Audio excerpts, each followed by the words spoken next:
Yeah, it was good. We auctioned off my Fiat 500 for charity. We got $600,000. So that was anytime you get $600,000 for a $20,000 car, that's pretty good. And the nice thing is with this Fisher House charity, it's for veterans. 100% of the money goes to charity. You know, a lot of charities, a portion, you know, and it's like 2%, and then the chairman's making $5 million a year. That's not the case with this. They don't advertise it.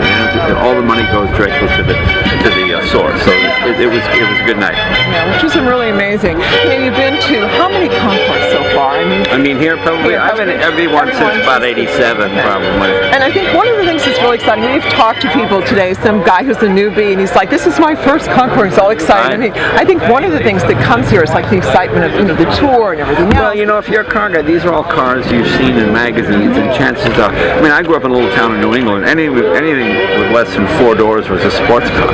I mean, guys would come in and go, "A Ferrari went through town last night." No, I'm missing it. And you go up and you hang around uptown hoping that car would drive by again. So I mean, you know, you don't see these kind of vehicles certainly on the street, and certainly not in small towns in America like where I grew up in Massachusetts. So it's overwhelming because you could stop and look at any one of these cars for a half hour, but there's so many that it gets a little crazy. You know? Yeah, it does. But I think the excitement though too, I mean, being a collector for you, when you see some of these cars, some guy was talking to me and he said, you know, I see a car, I fall in love with it, I have to buy it. Are you kind of like that too as well, or do you take your time? How do you collect? Because you collect it like well, I don't really. It's you know, a lot of times you buy the story as much as you buy the car. Sometimes the car is not particularly interesting, but it has a great story with it. I mean, I already had a Hudson, but I met a lady who bought hers new in '51, and her husband and her came across America, and he passed away, and she still had it, you know, into the 2000s. So she wanted to go to a good home. Now I have to buy it, you know. I know, it was like a little puppy. Well, you know, yeah, I mean, we restored it when it was done. We brought it over to her to show her, and she was all excited to see it all fixed up again. So, I mean, sometimes that's part of it. I know you have I know you collected a lot of cars. What's your favorite car?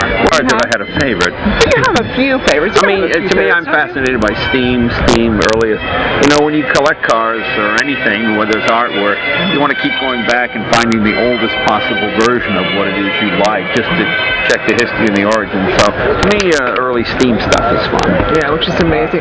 So, have you seen things at this Concours this year that you just really think are fantastic? Oh yeah, I mean, just been walking around here.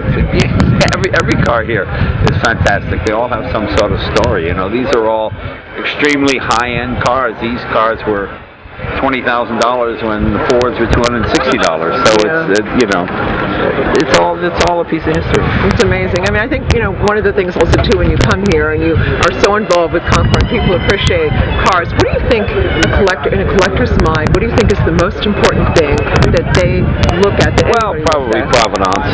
You know, is the car original? Is it all real?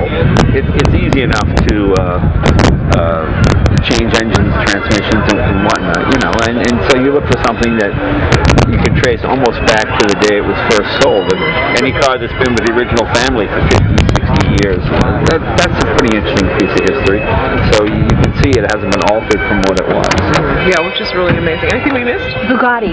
Bugatti. The Bugatti. Your Okay. What I was going to say is we were at Quail. Of course, we saw the Bugatti. The Bugatti that we interviewed you with 3 years ago. Okay, your Bugatti. Right. But they had those gorgeous colors, and then they replicated it in the new Bugatti, which is amazing. So what do you feel? What do you think about that? That was really cool. Well, it's kind of interesting. My car was owned by a guy named Pierre Veron, who was a famous race car driver. He was also a World War II.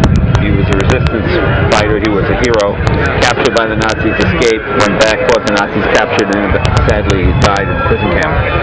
So he was a hero to the French people and a race car driver. And I owned his car, and those were the colors.